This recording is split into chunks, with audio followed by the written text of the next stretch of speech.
और अब बात करते हैं आपके और हमारी जेब से जुड़ी खबर की। रिजर्व बैंक ऑफ इंडिया ने रेपो रेट को बढ़ा दिया है। 2 महीने में ये दूसरी बार है जब रेपो रेट को बढ़ाया गया है।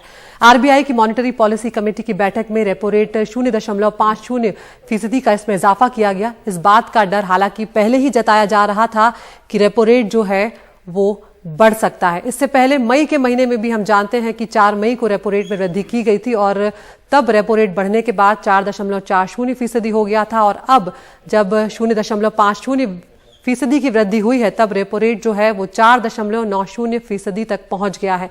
आरबीआई लगातार ये कह रही है कि महंगाई पर काबू पाने के लिए ये जो कदम है, ये जो फैसले हैं, ये लिए जा रहे हैं। और आपको ये भी बता दें कि आरबीआई के फैसले से पहले ही कुछ बैंक जो हैं वो ब्याज दरों में बढ़ोतरी कर भी चुके थे, जिसमें कैनरा बैंक और एचडीएफसी बैंक भी शामिल हैं।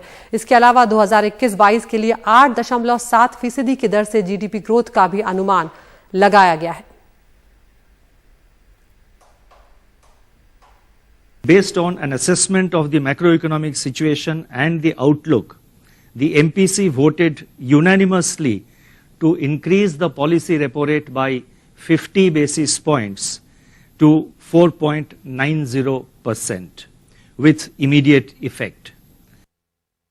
India's gross domestic product, that is GDP growth, in 21-22 is estimated at 8.7%. This level of real GDP in 21-22 has exceeded the pre-pandemic, that is the 2019-20 level. और रेपो रेट बढ़ने का सीधा मतलब होगा कि आपकी ईएमआई जो है उस पर असर पड़ने जा रहा है। आप और हम जानते हैं कि रेपो रेट वो रेट होता है जिस पर आरबीआई दूसरे बैंकों को लोन देता है। रेपो रेट बढ़ने का सीधा मतलब होगा कि अब लोन जो है वो महंगे होंगे। रिजर्व बैंक महंगी दरों पर बैंकों को लोन देगा और बैंक इस बढ़ोतरी को जो है वो ग्राहकों से वसूलेंगे। ग्राहकों के लिए कर्ज लेने की जो दरें हैं अब वो महंगी हो जाएंगी और उसके बाद अगर आपका होम लोन चल रहा है तो ईएमआई जो है वो बढ़ जाएगी और इस तरह से कहीं ना कहीं बोझ जो है वो आखिरकार आप पर और हम पर ही आएगा।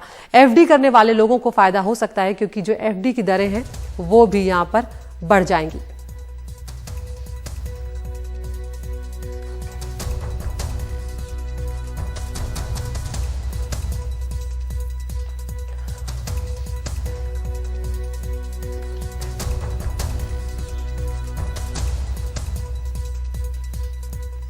और इस वक्त हमारे सीनियर एडिटर हिमांशु शेखर मिश्रा हमारे साथ जुड़ गए हैं। हिमांशु, लगातार हम देख रहे हैं कि महंगाई बढ़ने की एक जो बड़ी वजह मानी जा रही है वो बाजार में ज्यादा नकदी का होना है और यही वजह है कि आरबीआई ने जो है वो इतना बड़ा फैसला लिया है कि 2 महीने में दूसरी बार जो है वो रेपो रेट बढ़ाए गए। किस तरह से आप इसका एक व्यापक स्तर पर असर देख रहे हैं? देखिए, ये दूसरा बड़ा फैसला है जो पिछले करीब 1 महीने में आरबीआई गवर्नर ने लिया है। आपको याद होगा 4 मई को 40 बेसिस पॉइंट की बढ़ोतरी की गई थी पॉलिसी रेपो रेट में और अब 50 बेसिस पॉइंट और बढ़ाने का फैसला लिया, यानी करीब 90 बेसिस पॉइंट की बढ़ोतरी का ऐलान आरबीआई की तरफ से किया जा चुका है पॉलिसी रेपो रेट में। और इससे आप अंदाजा लगा सकते हैं कि जो महंगाई के मोर्चे पर जो चुनौती है वो कितनी बड़ी हो रही है। आज आरबीआई गवर्नर ने इस फैसले के ऐलान के दौरान ये चेतावनी भी दी है कि हमारा ये आकलन है कि पहली 3 तिमाही में, यानी इस साल के पहले 9 महीने में जो महंगाई दर है वो 6% के टॉलरेंस लेवल से ऊपर रहने वाली है और इसी आशंका को देखते हुए इतना बड़ा फैसला आरबीआई गवर्नर ने लिया है। साथ में उन्होंने हालांकि ये भी कहा है कि जो राज्य सरकारें अगर वैट घटाती है पेट्रोल और डीजल पर तो इससे महंगाई को नियंत्रित करना और आसान होगा, क्योंकि उन्होंने कहा कि आरबीआई ने एक सर्वे किया है कि जो 21 मई को पेट्रोल और डीजल पर एक्साइज ड्यूटी घटाई गई थी, वैट भी कुछ राज्य सरकारों ने घटाई थी, उसका बहुत अच्छा असर पड़ा है महंगाई को लेकर। जो इन्फ्लेशनरी एक्सपेक्टेशंस हैं उसमें गिरावट को लेकर, और इससे बहुत महत्वपूर्ण होगा कि पेट्रोल और डीजल पर जो राज्य सरकारें वैट लगाती हैं वो भी इस पर गंभीरता से विचार करें। बार बार वो चेतावनी भी देते रहे कि जो यूक्रेन युद्ध की वजह से अंतर्राष्ट्रीय बाजार में जो उथल पुथल है, एक तरीके का ग्लोबलाइजेशन हुआ है महंगाई का, ग्लोबलाइजेशन ऑफ इन्फ्लेशन शब्द का इस्तेमाल आरबीआई गवर्नर ने किया है। और ये चेतावनी बहुत साफ भी दी है कि अगले 9 महीने, यानी इस वित्तीय साल के पहले 9 महीने में 6% से ऊपर महंगाई दर रहेगी। इसका दो मतलब है। पहला ये कि जो आम मध्यम वर्ग, जो नीचे वर्ग के जो लोग हैं, गरीब लोग हैं, उनको अभी लंबे समय तक महंगाई को झेलना होगा, उसके असर से निपटना होगा। और दूसरी महत्वपूर्ण बात कि जो ग्रोथ रेट है मौजूदा वित्तीय साल में, उसके फोरकास्ट को फिलहाल 7.2% पर उन्होंने रिटेन किया है। मुझे लगता है ये एक राहत की खबर है।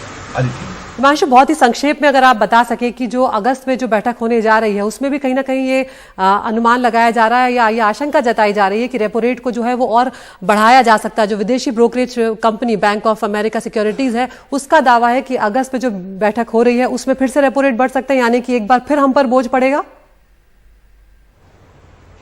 देखिए, ये इस बात पर निर्भर करेगा कि अभी जो दो बड़े फैसले लिए, 4 मई को 40 बेसिस पॉइंट की बढ़ोतरी और उसके बाद आज 50 बेसिस पॉइंट की बढ़ोतरी, इसका अगले 2 महीने में कितना असर होता है, क्योंकि जिसका जिक्र मैंने किया, आरबीआई गवर्नर ने यह भी संकेत दिया है कि 21 मई को जिस तरह से एक्साइज ड्यूटी घटाया गया था पेट्रोल और डीजल पर, उसका इन्फ्लेशनरी एक्सपेक्टेशन को नियंत्रित करने में अच्छा असर दिखाई दिया। एक सर्वे आरबीआई ने किया है जो शहरों में जो घर हैं, अर्बन हाउस होल्ड्स, उसका, और इसलिए एक संकेत दिया है कि अगर और कोशिशें की जाती हैं, राज्य सरकारें अगर और वैट घटाती हैं पेट्रोल डीजल पर, तो इससे महंगाई नियंत्रित करना आसान होगा। मुझे लगता है कि बहुत सारी चीजों का आकलन करना होगा। अब तक जो फैसले पिछले 1 महीने में आरबीआई और भारत सरकार ने लिए हैं, उसका कितना असर पड़ता अगले 2 महीने में, मुझे लगता है ये काफी हद तक इस बात को डिसाइड करेगा कि आरबीआई कैसे फैसला करती है। बिल्कुल, तो मई में 40 बेसिस पॉइंट और अब जून में 50 बेसिस पॉइंट, यानी सीधे 90 बेसिस पॉइंट की बढ़ोतरी हुई है रेपो रेट में, और इसका सीधा असर आपकी और हमारी जेब पर पड़ेगा। बहुत शुक्रिया हिमांशु इस तमाम जानकारी के लिए।